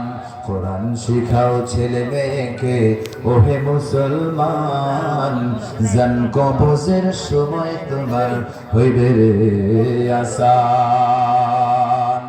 তাহলে 4টা গুণ যাদের মধ্যে থাকবে তারা এই ক্ষতির মধ্যে নাই, তারা জান্নাতি। তার ভিতরে 2 নাম্বার পয়েন্ট যেটা বলছিলাম, নেক কাজ। ঈমান আনার পরনে মূল যে কাজ থাকবে সেটা হলো নেক কাজ। আল্লাহ রাব্বুল আলামিন কি সুন্দর করে তিনি বলছেন, ফাল্লাযীনা আমানু ওয়া আমিলুস সালিহাতি লাহুম মাগফিরাতুন ওয়া রিজকুন কারীম। আল্লাহ রাব্বুল আলামিন তিনি বলছেন, যারা ঈমান এনেছেন এবং নেক কাজ করেছেন, আমি আল্লাহ রাব্বুল আলামিন এই সমস্ত ঈমানদারদেরকে আমি উত্তম রিজিক দান করব। জোরে কোন সুবহানাল্লাহ। তাহলে ঈমান আনলে, নেক কাজ করলে রিজিকের মধ্যে বরকত ঢেলে দেন কে? আল্লাহ। আস্তে বলবেন না, রিজিকের মধ্যে বরকত দেন কে? আল্লাহ তাআলা। ঈমান এনেছেন, নেক কাজ করেছেন, দৈনন্দিন আপনার 200 টাকা ইনকাম, এর ভিতরেই আল্লাহ তাআলা বরকত দান করবেন। আর যেই ব্যক্তি একটি কলমের খোঁচার মাধ্যমে, একটি সিগনেচারের মাধ্যমে লক্ষ লক্ষ হাজার হাজার কোটি টাকা দেশের জনগণের আত্মসাৎ করে বিদেশে যারা বাড়ি করে গাড়ি করে, তাদের সেই সম্পদের মধ্যে, হারাম সম্পদের মধ্যে কোনো বরকত নাই, ঠিক না? এজন্য হালাল অর্থের মধ্যে আল্লাহ তাআলা বারাকা দান করেন, ঠিক না? একটা এক্সাম্পল দিলে খুব ভালো করে বুঝবেন। আপনাদের এলাকায় গরু বেশি না কুকুর বেশি? গরু। আরো জোরে, গরু না কুকুর? গরু। কুকুর বোঝেন তো? আপনারা কি করেন? কেউ কেউ কুত্তাও কয় নাকি? যাই কুত্তা কুকুর যাই হোক একই জিনিস, যার নাম চাল ভাজা তার নাম মুড়ি। তো এখন বিষয় হলো, গরুর বাছুর হয় কয়টা করে? আমার ভাষা আপনারা বোঝেন তো? গরুর বাছুর হয় কয়টা? একটা। কোন কোন সময় 2-3টাও হয়, সেটা খুবই কম, দেখা যায় না। সচরাচর একটা করে হয় বাচ্চা। এবং কুকুরের বাচ্চা হয় কয়টা করে? 5টা 6টা 7টা 10টা একেবারে, ঠিক না? তো এলাকার মানুষ জবেহ করে খাই কি কুকুরের গোশত না গরুর গোশত? গরুর গোশত। কিন্তু গরুর বাচ্চা হয় কয়টা করে? একটা করে। তাহলে একটা করে বাচ্চা হয়, আবার জনমের খাওয়া মানুষ খায় এই জবেহ করে, ঠিক না? আর কুকুরের 10টা করে বাচ্চা হয়, কিন্তু একটা কুকুরও কেউ জবেহ করে খায় না। খায় কি? আস্তে কন কেন, খায় কি? খায় না। তাহলে জন্মও বেশি, আবার কেউ খায়ও না। আরে জন্মও কম, আবার সকলেই গণহারে এর খায়। তারপরেও এলাকায় গরু বেশি না কুকুর বেশি? গরু বেশি। কেন? হালালের মধ্যে আল্লাহ রাব্বুল আলামিন বরকত দান করেছেন। আল্লাহ রাব্বুল আলামিন তিনি আমাদের জন্য গরুর গোশতকে তিনি হালাল করেছেন। হালাল করার কারণে এত পরিমাণ জনগণ খায়, তারপরেও খায়া শেষ করতে পারে না। আর ওইটারে হারাম করেছে, কেউ খায় না, তারপরেও একটা অ্যাক্সিডেন্টে মারা যায়, আর একটা ঠান্ডায় মারা যায়, আর একটা মারামারিতে মারা যায়, ঠিকই না? কেউ পেটে হওয়ার কয়েকদিন পরেই নাই, কেউ মানুষ মারতে মারতে শেষ করে ফেলে, এত জন্ম নেয়, তারপরেও কুকুর কিন্তু তেমন খুঁজে পাওয়া যায় না। তাহলে হারামের মধ্যে আল্লাহ রাব্বুল আলামিন কোনো বরকত দেন না। এজন্য আপনার ইনকাম কম হোক, আপনি যদি ইমানদার হন, 1 নাম্বার গুণ যদি আপনার মধ্যে থাকে, 2 নাম্বার গুণ যদি থাকে, সেটা হলো নেক আমল। আপনি যত কম টাকা ইনকাম করবেন না কেন, এই অর্থের মধ্যে আল্লাহ রাব্বুল আলামিন বরকত দান করবেন। আমি সংক্ষেপে বলছি, পয়েন্ট শেষ করব। 3 নাম্বার গুণ থাকতে হবে আমাদের মধ্যে, ওয়াতাওয়াসাউ বিল হক। হকের উপরে থাকতে হবে, সত্যের উপরে থাকতে হবে। হক হলো আল্লাহ, হক হলো আল্লাহর রাসূল, হক হলো কোরআন, হক হলো পরকাল, হক হলো আল্লাহ রাব্বুল আলামিনের জান্নাত, ঠিক কি না? আরে হক হলো ইসলাম। ইসলাম বাদে যত তন্ত্র মন্ত্র, মানুষের যত মত আছে, দল আছে, সব দলগুলি হলো জাহান্নামের দল। আল্লাহ রাব্বুল আলামিন তিনি বলছেন, যদি কেউ ইসলাম না করে, কোরআনের পক্ষে না থাকে, ইসলামের পক্ষে যদি না থাকে, তাহলে তার কোনো আমল, কোনো হজ, যাকাত, কুরবানি, কোনো কিছু আমি আল্লাহ তাআলা কবুল করব না। আল্লাহ রাব্বুল আলামিন দলিল দিয়া বললেন, ওয়ামাইয়াবতাগি গায়রাল ইসলামি দীনান ফালান ইউকবালা মিনহু ওয়া হুয়া ফিল আখিরাতি মিনাল খাসিরিন। আল্লাহ রাব্বুল আলামিন তিনি বলছেন, ইসলামকে বাদ দিয়া গায়রুল ইসলাম, অন্য কিছুর পিছনে যারা দৌড়ায়, অন্য মতের পিছনে, অন্য দলের পিছনে, মানুষের কুফরি মতবাদের পিছনে যারা দৌড়ায়, তাদের কোন আমল আমি আল্লাহ রাব্বুল আলামিন গ্রহণ করব না। ওয়া হুয়া ফিল আখিরাতি মিনাল খাসিরিন, এবং আখিরাতে আমি আল্লাহ রাব্বুল আলামিন এদেরকে ক্ষতিগ্রস্ত দলের মধ্যে দলভুক্ত করে দেব। তাহলে হকের উপরে থাকতে হবে, ইসলামের উপরে থাকতে হবে, ন্যায়ের উপরে থাকতে হবে, ইনসাফ ভিত্তিক সমাজ গঠনের উপরে থাকতে হবে। যদি আপনি না থাকেন তাহলে কি হবে শোনেন। লূত আলাইহিস সালামের যুগে একজন ব্যক্তি 30 বছর আল্লাহ রাব্বুল আলামিনের ইবাদত করতেন। কয় বছর? 30 বছর। 30 বছর। হঠাৎ আল্লাহ রাব্বুল আলামিন আরশে আজিম থেকে ফেরেশতাদেরকে বললেন, এই জমিনটারে উল্টায় দাও। এই জমিনে হকের উপরে মানুষ থাকে না, আল্লাহর দ্বীনের উপরে থাকে না, আল্লাহর কথা মতো এরা চলে না, এদেরকে গজব দিয়া ধ্বংস করে দাও। ফেরেশতারা প্রস্তুত এই জমিনকে উল্টায় দিবেন। এমন সময় জিবরিল আমিন বলছেন, আল্লাহ তাআলা এই জমিনের উপরে তোমার এমন একজন বান্দা আছে, নেককার বান্দা আছে, যে দীর্ঘ 30 বছর তোমার ইবাদত ছাড়া কোনো কিছু বোঝে না। ওই ইমানদার বান্দাকে তো তুমি কিছু বললা না ওর সরায় নেওয়ার ব্যাপারে।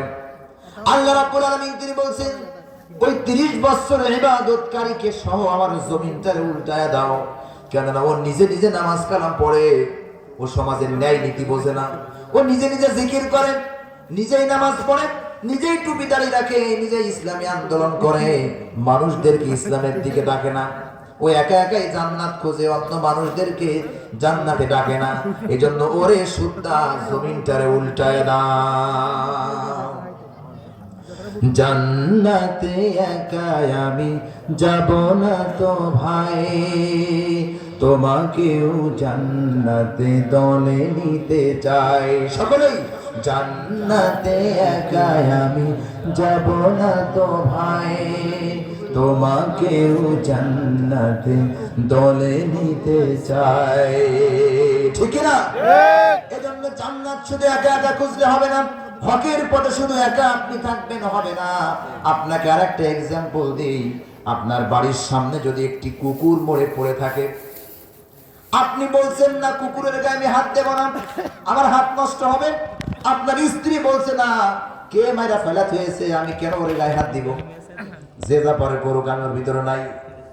পাশের বাড়ি বলছে না, আমিও হাত দেব না। ওই পাড়ায় কেউ মরা কুকুর কারে সরায় না। একদিন, 2 দিন, 5 দিন, 1 সপ্তাহ পরে ওই কুকুর যে রাস্তায় মরে পড়ে আছে, পচে গলে গন্ধ বের হবে। এই দুর্গন্ধ শুধু কি ওই বাড়িওয়ালার বাড়ি যাবে নাকি সারা পাড়ায় যাবে?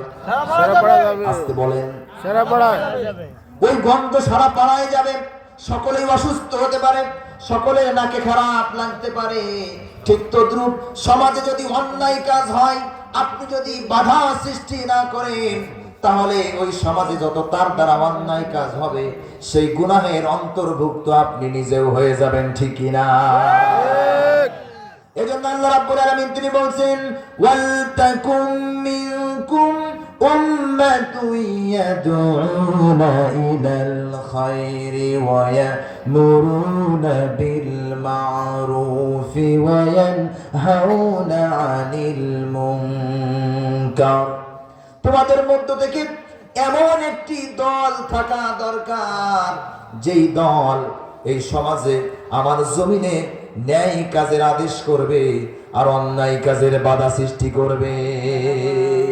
আজকে আমাদের সমাজে নাই, চোখের সামনে অন্যায় করে মানুষকেও প্রতিবাদ করে না, বলে যা ইচ্ছা তাই করুক, আমি আল্লাহর জিকির করছি, লা ইলাহা ইল্লাল্লাহ। আছে না নাই? তাহলে আপনার চোখের সামনে অন্যায় হলে আপনার প্রতিবাদ করা এটা ঈমানি দায়িত্ব। ঠিক কি না? আল্লাহ তাআলার রাসূল তিনি বলেছেন, মান রাআ মিনকুম মুনকারান ফালইউগাইয়িরহু বিয়াদিহি ফাইন লাম ইস্তাতি' ফাবিলিসানিহি ফাইন লাম ইস্তাতি' ফাবিকলবিহি ওয়া যালিকা আযআফুল ঈমান। আল্লাহ রাব্বুল আলামিনের হাবিব জনাবে মুহাম্মদুর রাসূলুল্লাহ সাল্লাল্লাহু আলাইহি ওয়াসাল্লাম তিনি বলেন, তোমাদের সামনে যদি অন্যায় কাজ হয়, সর্বপ্রথম এটারে হাত দিয়া বাধা দাও। কি দিয়া? হাত দিয়া বাধা দাও। যদি এটা তোমার সম্ভব না হয়, মুখ দিয়া, জবান দিয়া বাধা দাও, তাও তোমার পক্ষে সম্ভব নয়। তারপরে তুমি তোমার কল্প, তোমার অন্তর দিয়া এই সমাজের অন্যায় কাজকে তুমি ঘৃণা করো। শুধু ঘৃণা করে বসে থাকলে চলবে না। এই সমাজ থেকে, দেশ থেকে এই অন্যায় কাজ কিভাবে উৎখাত করা যায়, মূলোৎপাটন করা যায়, তার জন্য আপনাকে পরিকল্পনা করতে হবে। আর এটাই হলো ওয়াযালিকা আযাফুল ঈমান, ঈমানের সর্বনিম্ন স্তর এটা। সমাজের অন্যায় কাজের প্রতিবাদ আমাকে, আপনাকে, আমাদের সকলকে করতে হবে। দেশে যদি কেউ অন্যায় করে, সেই অন্যায় শুধু একা নয়, আমরা সকলেই মিলে সেটাকে রুখে দিতে হবে। ঠিক না? যেমনি ভাবে স্বৈরাচার জালেম দীর্ঘ 17টি বছর এই দেশের জনগণের উপরে জুলুম করেছিল, অত্যাচার করেছিল, এটা কি মিথ্যা কথা? আরে মিথ্যা কথা? মিথ্যা কথা নয়। বাংলাদেশের আলেমদেরকে বন্দী করে ফাঁসির কাষ্ঠে ঝুলিয়েছিল। যুগের পর যুগ নিরীহ নিরাপরাধ মানুষদেরকে বন্দী করেছিল। দেশের জনগণ যখন দেখলো পিছনে দেয়াল ঠেকে গেছে, আর তো উপায় নাই, ছাত্র জনতাকে কেমন যেন আল্লাহ রাব্বুল আলামিন আবাবিল পাখির ন্যায় তিনি প্রেরণ করলেন। এবং গোটা বাংলাদেশে এই অন্যায়ের বিরুদ্ধে যখন আন্দোলন শুরু হয়ে গেল, তখন স্বৈরাচার শাসক এই দেশ থেকে পালিয়ে যেতে বাধ্য হয়েছে। কথা কোন ঠিক কিনা? আবার যদি আমাদের বাংলার জমিনে যদি কোন স্বৈরাচার শক্তির যদি আবির্ভাব হয়, বাংলার জমিনের লক্ষ লক্ষ কোটি কোটি তাওহীদি জনতা এদেরকে রুখে দেওয়ার জন্য জীবন দিবে, রক্ত দিবে, তারপরে অন্যায়ের বিরুদ্ধে প্রতিবাদ করেই যাবে। কথা কোন ঠিক কিনা?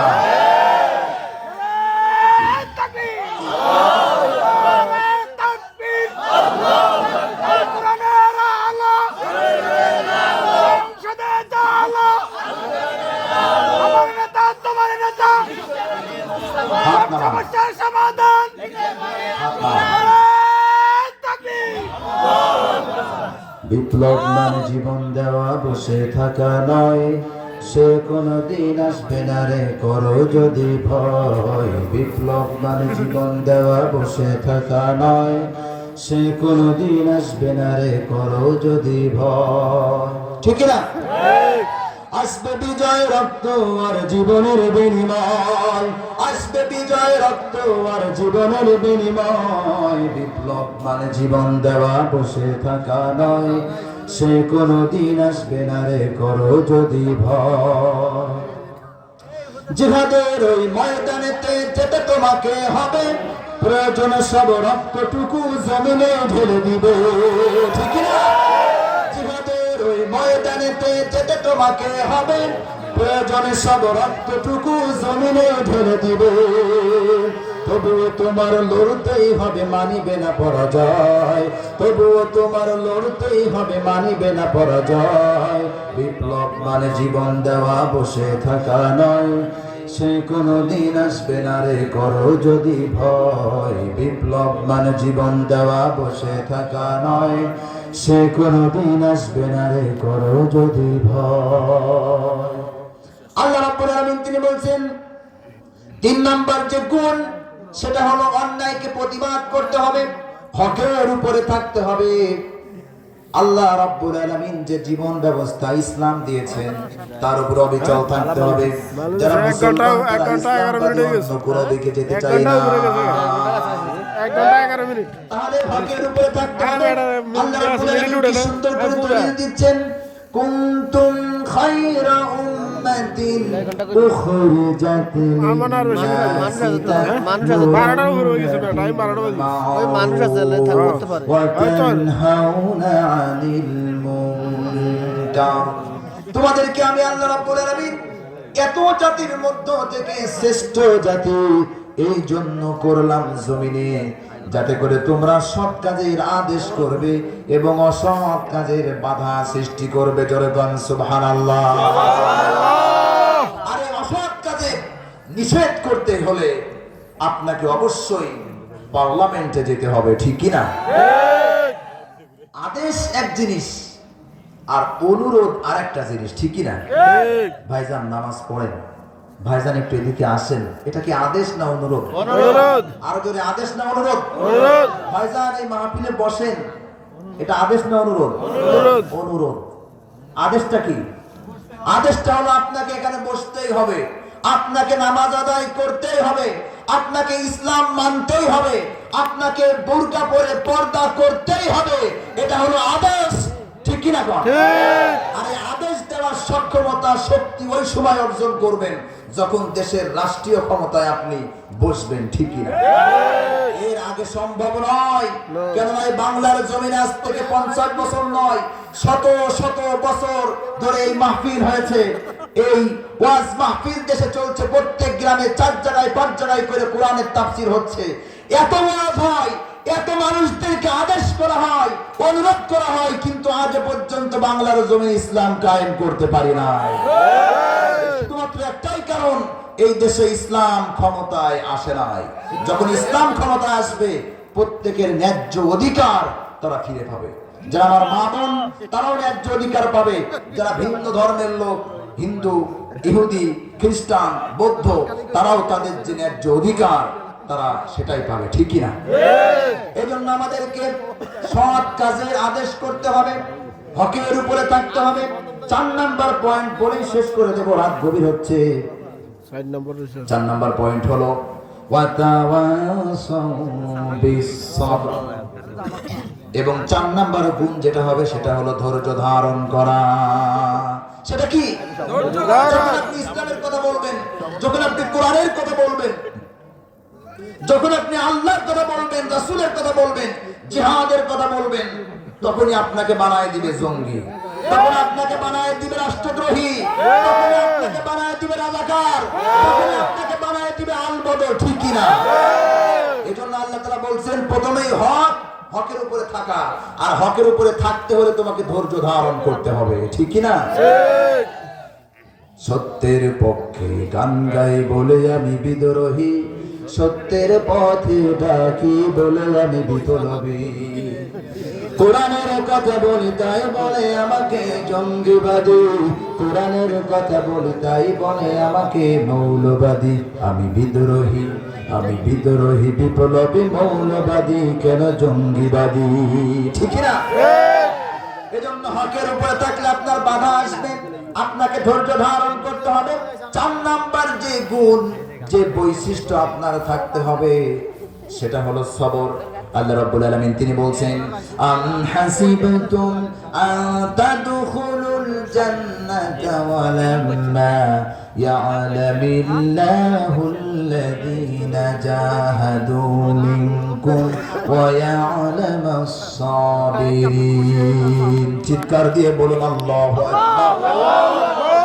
আল্লাহ রাব্বুল আলামিন তিনি বলছেন তোমরা কি ঈমান এনেছো বলে এমনিতে জান্নাতে চলে যাবে? অথচ আমি কি তোমাদেরকে পরীক্ষা নেব না? আমি কি তোমাদেরকে দেখবো না কে আমার পথে জিহাদ করে এবং ধৈর্য ধারণ করে?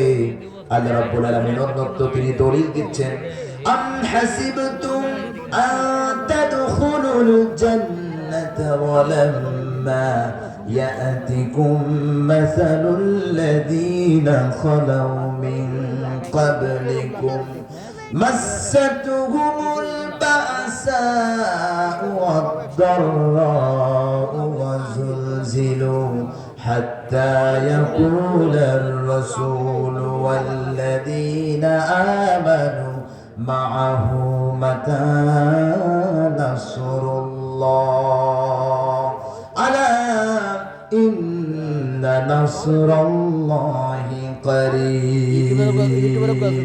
তোমরা কি ঈমান এনেছো বলে তোমাদের ছেড়ে দেওয়া হবে? অথচ তোমাদেরকে এখন আমি পরীক্ষা করব না? তোমাদের পূর্বে যারা পৃথিবীতে এসেছিল ঈমান আনার কারণে এত পরীক্ষার সম্মুখীন হতে হয়েছিল, এত ধৈর্য ধারণ করতে হয়েছিল, তাদেরকে মাটির ভিতরে গেলে গলা পর্যন্ত মাটির ভিতরে পুঁতে তাদেরকে করাত দিয়ে শরীরটাকে দ্বিখণ্ডিত করে দেওয়া হয়েছিল, শরীর থেকে সমস্ত মাংসগুলি আলাদা করে দেওয়া হয়েছিল। তারপরে এমন কষ্ট তাদের উপরে নেমে আসলো যখন তারা বলল মাতা নাসরুল্লাহ, আল্লাহ রাব্বুল আলামিনের সাহায্য কখন আসবে? আল্লাহ রাব্বুল আলামিনের সঙ্গে সঙ্গে জানায় দিলেন আলা ইন্না নাসরাল্লাহি করিব, অবশ্যই আমার সাহায্য তোমাদের জন্য অতি নিকটে। জোরে বলুন সুবহানাল্লাহ। আল্লাহ রাব্বুল আলামিন তিনি অন্যত্র বলছেন ওয়ালা নাবলুওয়ান্নাকুম বিশাইইন মিনাল খাউফি ওয়াল জু' ওয়া নাকসিম মিনাল আমওয়ালি ওয়াল আনফুসি ওয়াস সামারাত ওয়া বাশশিরিস সাবিরিন। আমি আমার মুমিন বান্দাদেরকে ভয় দিয়ে, খাদ্য না দিয়ে, সন্তান মেরে দিয়ে, ফসল নষ্ট করে আমি আল্লাহ রাব্বুল আলামিন তাদের রোগ শোক দিয়ে এদেরকে আমি পরীক্ষা করব। কিন্তু যারা ধৈর্য ধারণ করবে এত কিছু করার পরেও আল্লাহ রাব্বুল আলামিন তিনি বলছেন এদেরকে সুসংবাদ দিয়ে দাও ওয়াবাশশিরিস সাবিরিন, অবশ্যই ধৈর্যশীলদেরকে আপনি সুসংবাদ দিয়ে দাও। আর যখন ঈমানদারদের সামনে যখন বিপদ আসে, মুসিবত আসে, তখন তারা কারো কাছে সাহায্য চায় না, কোনো কষ্ট তারা পায় না, তারা চিন্তিত হয় না। তখন তারা বলে ইন্না লিল্লাহি ওয়া ইন্না ইলাইহি রাজিউন। সকলে আমার সঙ্গে বলুন, ইন্না লিল্লাহি ওয়া ইন্না ইলাইহি রাজিউন। নিশ্চয়ই আমরা সকলেই মহান আল্লাহ রাব্বুল আলামিনের জন্য এবং মহান আল্লাহ রাব্বুল আলামিনের কাছেই আমাদের সকলকে ফিরে যেতে হবে, ঠিক না? তাহলে চারটি গুণ যাদের মধ্যে থাকবে এরা সেই ক্ষতির মধ্যে নাই। আলোচনা ক্লিয়ার? কয়টা গুণ বললাম? আর এই চারটা গুণ যাদের মধ্যে না থাকবে তারা কি? ক্ষতির মধ্যে। ক্ষতি মানে কি? জাহান্নাম। ক্ষতি মানে কি? জাহান্নাম। আর সফলতা মানে আল্লাহ তাআলার জান্নাত। এক নাম্বার কি গুণ থাকা লাগবে? আরো জোরে। দুই নাম্বার নেক আমল। তিন নাম্বার সৎ হক পথে থাকা, সত্যের পথে থাকা, সত্যের পথে থাকা আর অসৎ কাজ থেকে মানুষদেরকে বাধা দেওয়া। আর চার নাম্বার ধৈর্য ধারণ করা, সবর করা। এখন এই চারটি গুণ আমাদের থাকতে হবে। যদি মানতে পারেন আজকের এই ওয়াজ আপনাদের জন্য সফল হবে, ঠিকই না? আর যদি আপনারা এই কথাগুলি মানতে না পারেন তাহলে আপনারা সফলতা পেলেন না, ঠিকই না? আপনারা ব্যর্থ হয়ে গেলেন। যেহেতু আমার মা বোনরা বাসা থেকে আশপাশ থেকে এই মাহফিলের আয়োজন শুনছেন, ঠিকই না? মা বোনদের সম্পর্কে কিছু না বললেই তো নয়, নাকি? নাকি?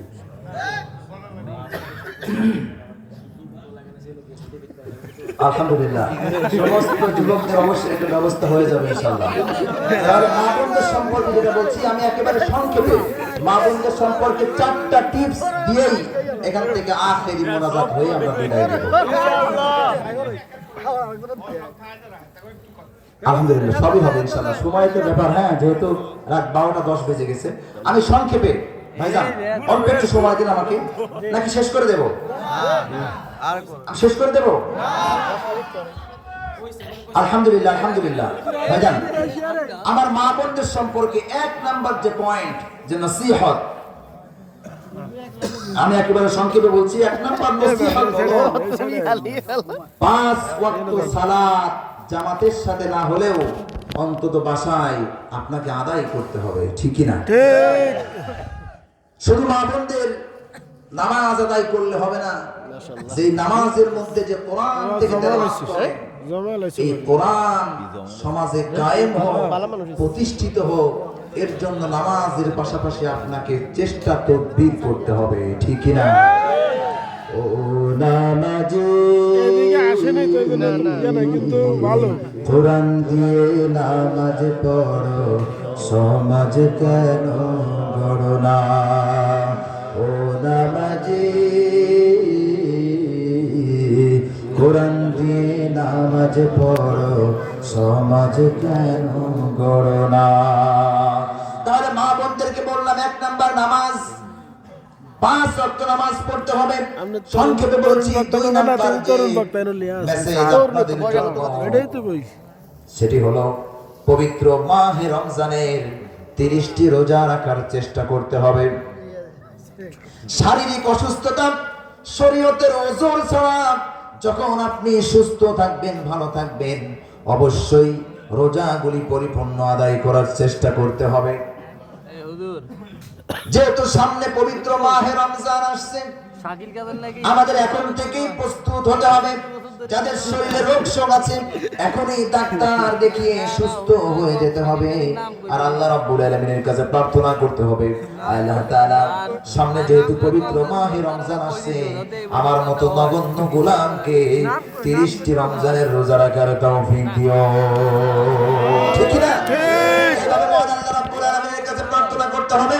কেন আল্লাহ রাব্বুল আলামিন তিনি বলছেন, ইয়া আইয়ুহাল্লাযীনা আমানু কুতিবা আলাইকুমুস সিয়াম কামা কুতিবা আলাল্লাযীনা মিন ক্বাবলিকুম লাআল্লাকুম তাত্তাকুন। হে ঈমানদারেরা, তোমাদের উপরে রমজানের রোজাকে ফরজ করে দেওয়া হয়েছে যেমনি ভাবে ফরজ করে দেওয়া হয়েছিল তোমাদের পূর্ববর্তীদের উপরে, যাতে করে লাআল্লাকুম তাত্তাকুন, তোমরা সকলেই তাকওয়া অর্জন করতে পারো। তাকওয়া হলো আল্লাহর ভয়। আল্লাহর ভয় যদি আমার ভিতরে আপনার ভিতরে থাকে, তাহলে আপনি নামাজ পড়ে থাকতে পারবেন না। আল্লাহর ভয় যদি আপনার ভিতরে থাকে, আপনি ঘুষ খেতে পারবেন না। আল্লাহর ভয় আপনার মধ্যে থাকলে আপনি সুদ খেতে পারবেন না। আল্লাহর ভয় আপনার মধ্যে থাকলে মানুষের জমির আল জোর করে কেটে নিজের জমি বলে দাবি করতে পারবেন। আপনার মধ্যে থাকে রাষ্ট্রীয় টাকা, আপনি বিশাল বড় চেয়ারে বসবেন, সরকারি কর্মকর্তা, আর জনগণের কাজ সরকার এমনিতেই করে দিতে বলে ফ্রি সার্ভিস, আপনি টেবিলের নিচ দিয়া মুখের টাকা নিয়ে সিগনেচার দেন, এটা করতে পারবেন না। ভয় যদি আপনার থাকে, তাহলে বাংলাদেশের মতো একটি ইসলামী দেশকে আপনি কোরআনের আইন অনুযায়ী, ইসলামের আইন অনুযায়ী আপনি চালাতে পারবেন না। আল্লাহ রাব্বুল আলামিনের ভয় যদি থাকে, আপনি মিথ্যা কথা বলতে পারবেন না। আর এই শিক্ষাগুলি দেয় আমাদের রমজানের রোজা। তাহলে রমজান এমনিতে আসে না আমাদের সামনে, এই শিক্ষাগুলি বান্দাদেরকে দেওয়ার জন্য আসে। এই রমজানের সংক্ষেপে আমি একটি পুরস্কারের ঘোষণা দেব আপনাদের সামনে, যেটা আল্লাহ রাব্বুল আলামিন দিয়েছেন। লিস-সাইমি ফারহাতান, ফারহাতুন ইনদা ফিতরি ওয়া ফারহাতুন ইনদা লিকাই রাব্বি। আল্লাহ রাব্বুল আলামিনের হাবিব জনাবে মুহাম্মদুর রাসূলুল্লাহ সাল্লাল্লাহু আলাইহি ওয়াসাল্লাম তিনি বলেছেন, যারা রমজানের 30টি রোজা রাখবে, এদের জন্য মহা দুইটা পুরস্কার। একটা পুরস্কার হলো রমজান শেষ করে যখন ঈদুল ফিতরের নামাজ যখন শুরু হয়ে যায়, এটা হলো রমজানের রোজাকারীদের জন্য বড় পুরস্কার। আর 2 নাম্বার পুরস্কার হলো আল্লাহ রাব্বুল আলামিনের সঙ্গে মৃত্যুর পরে সর্বপ্রথম আপনার দেখা হয়ে যাবে। জোরে কোন সুবহানাল্লাহ। তাহলে সামনে রমজান আসছে, আমাদের মধ্যে ভালো লাগছে কি লাগছে না? যারা প্রকৃতপক্ষে ইমানদার, অন্তরের মধ্যে ভালো লাগবে, যেহেতু দীর্ঘ 1 বছর পরে মাহে রমজান আসছে। মাহে রমজান এলো, বছর ঘুরে, মুমিন মুসলমানের দারে দারে, রহমতেরি বাণী নিয়ে, মাগফিরাতের পয়গাম নিয়ে, রহমতেরি বাণী নিয়ে, মাগফিরাতের পয়গাম নিয়ে, এলো সবার মাঝে আবার ফিরে, এলো সবার মাঝে আবার ফিরে। মাহে রমজান এলো, বছর ঘুরে, মুমিন মুসলমানের দারে দারে। চিৎকার দিয়ে বলুন মারহাবা। তাহলে 2 নাম্বার টিপস মা বোনদের হয়ে গেল।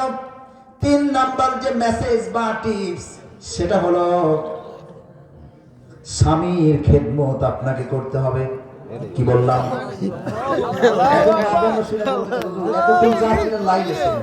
এখন একদম আসল জায়গা বলছেন, ঠিক না? আমাদের সমাজে বা দেশে আমি হিসাব করে অনেক, আমি কিন্তু কাউকে হাসির তোরাকি দেয় না, বাস্তব যেটা সেটা আমি বলছি। অনেক স্বামী আছেন স্ত্রীর দ্বারা নির্যাতিত, কিন্তু বলতে পারেন না। বিশেষ করে এই টাইপের লোকগুলি কারা জানেন? শুনবেন, এই টাইপের স্বামীরা যারা শুনেন, যারা শিক্ষক, যারা হুজুর, তারপরে যারা আপনার ডাক্তার, ভদ্র টাইপের যারা, এদের অধিকাংশ স্ত্রীর হাতে সমস্ত মানুষগুলি লাঞ্ছিত, বঞ্চিত, অপমানিত, শুধু সমাজের চাপে, মান সম্মানের ভয়ে কাউকে কিছু বলতে পারে না। সরকার যদি এমন একটি আইন পাস করত যে পুরুষ নির্যাতনের একটি বিশাল বড় সুযোগ থাকবে মামলা করার, তাহলে আমার মনে হয় এই পুরুষরা সবই মামলা করতো, ঠিক না? কিন্তু আলহামদুলিল্লাহ, যদিও এই সমস্যাগুলি, এই জাতীয় মা বোন আপনাদের এই চাঁদপুরে নাই, আমাদের যশোর জেলায় যাতে আছে, আপনাদের আছে। আল্লাহ তাআলা আমাদের মা বোনদেরকে হেফাজত করুন, আমিন। ঠিক আছে, হয়ে যাবে ইনশাআল্লাহ। আলহামদুলিল্লাহ, আমি একেবারে সংক্ষেপে শেষ করে দেবো, আলোচনা একবারে শেষ, আর 5-10 মিনিটের মধ্যে শেষ হয়ে যাবে। আপনার চান তো শুনতে?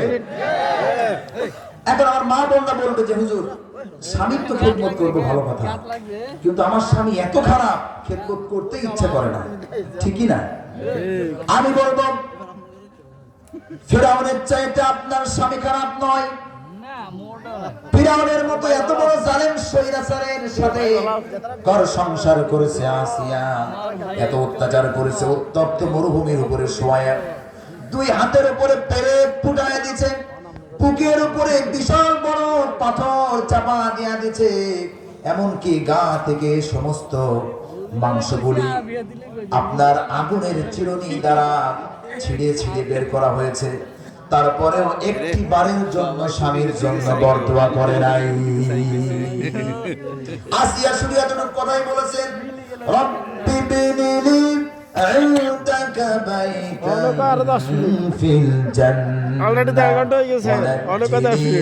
মিন ফিরআউনা ওয়া আমালিহি ওয়ানাজ্জিনি মিনাল কওমিজ জালিমিন। আল্লাহ তাআলা, আমার রব, 1 ঘন্টা গেছে। আমার এই জালেমের হাত থেকে তুমি হেফাজত করো, আমাকে মুক্ত করো, এবং জান্নাতের মধ্যে তোমার পাশে আমার জন্য একটি সুন্দর ঘর বানিয়ে দাও। কেউ যাইতো না, সব হয়ে যেত। মালিক, তুমি জান্নাতে তোমার পাশে আমার একটি ঘর বানিয়ে দিও, একটি ঘর বানিয়ে দিও, সে বিভীষিকাময় মহাদিনে তোমার প্রতিবেশী করে নিও। মালিক, জান্নাতে তোমার কাছে আমার একটি ঘর বানিয়ে দিও। চিৎকার দিয়ে বলুন মারহাবা। যদিও একটি গজল, কিন্তু এই গজলটি সম্পূর্ণ লেখা হয়েছে আসিয়ার এই মুনাজাতের মাধ্যমে। আসিয়া যেটা আল্লাহ রাব্বুল আলামিনের কাছে প্রার্থনা করেছেন, সেটাকে লক্ষ্য করে গজলটি লেখা হয়েছে। আমি সংক্ষেপে 4 নাম্বার বলে শেষ করে দেব মা বোনদের সম্পর্কে। 4 নাম্বার যেটা, সেটা হলো পর্দা করা। সেটা কি? পর্দা করা। আল্লাহ রাব্বুল আলামিন তিনি বলছেন, অকরনা ফি বুয়ুতিকুন্না ওয়ালা তাবাররাজনা তাবাররুজাল জাহিলিয়াতিল উলা। তোমরা জাহিলিয়াতের মেয়েদের মতো আটো সাটো পোশাক পরে রাস্তা দিয়া হেঁটে যেও না, তোমরা পর্দা করো। এই বিধানটি কার? আল্লাহর। বিধানটি কার? আল্লাহ রাব্বুল আলামিনের এই বিধান। আজকে অনেকেই এই পর্দা করেন না, অনেক মা বোনরা নিজের অঙ্গ প্রত্যঙ্গগুলি মানুষদেরকে দেখায় দেন। আপনি যদি এখনই মারা যান, আপনার এই সুন্দর চেহারা, বডি, অঙ্গ প্রত্যঙ্গ মাটির সঙ্গে মিশে একাকার হয়ে যাবে। 6 দিন পরে আপনার হাতের নখগুলি খসে যাবে, 9 দিন পরে আপনার মাথার চুলগুলি পড়ে যাবে, 17 দিনে পরে আপনার পেট ফেটে যাবে, পোকা মাকড় গুলি আপনার শরীরের মধ্যে ঢুকবে, কামড় দিবে, চিৎকার করবেন, কেউ বাঁচাবার নাই, ঠিক না? 90 দিনে আপনার হাড়গুলি সব মাটির সঙ্গে মিশে একাকার হয়ে যাবে। আপনার চাইতে কত সুন্দরী মা বোনেরা পৃথিবীতে এসেছিল একদিন, আজকে তারা পৃথিবীতে বেঁচে নাই, মাটির সঙ্গে মিশে একাকার হয়ে গেছে। 6 দিন পরে নখ খসে যাবে, 9 দিন পরে চুল। কবর গৃহের সামান নিতে করো না কেউ ভুল, কবর জায়গা ভালো নয়, কবর জায়গা ভালো নয়, কবর জায়গা ভালো নয়। আমল দিয়ে কবর গৃহ সাজিয়ে নিতে হয়, আমল দিয়ে কবর গৃহ সাজিয়ে নিতে হয়, ঠিক না? 17 দিনে পেট ফেটে শেষ, পোকার খাদ্য হবে। 60 দিন পরে গোশত থাকবে না, কঙ্কাল পড়ে রবে, ঠিক না? 17 দিনে পেট ফেটে পেটে শেষ প্রকার খাদ্য হবে। 60 দিন পরে গোশত থাকবে না, কঙ্কাল পড়ে রবে। 90 দিনে হাড়গুলি সব, 90 দিনে হাড়গুলি সব আলাদা হয়ে রয় কবর। জায়গা ভালো নয় কবর, জায়গা ভালো নয় কবর, জায়গা ভালো নয়। আমল দিয়ে কবর গৃহ সাজিয়ে নিতে হয়, আমল দিয়ে কবর গৃহ সাজিয়ে নিতে হয়, আমল দিয়ে কবর গৃহ সাজিয়ে নিতে হয়। আলহামদুলিল্লাহ, আমরা অনেক কথা শুনলাম। আল্লাহ তাআলা আমাকে, আপনাকে, আমাদের সকলকে বাস্তব জীবনে সূরা আসরের এই তাফসীর মেনে আমল করবার তৌফিক দান করুন। এই বলে আজকের বক্তব্য এখানে শেষ করছি। রাত যেহেতু গভীর হয়ে গেছে, এখন আমাদের পিতামাতা, আত্মীয় স্বজন, গ্রামবাসী সকলের জন্য দোয়া হবে। আপনারা দোয়া করতে রাজি আছেন তো? আলহামদুলিল্লাহ।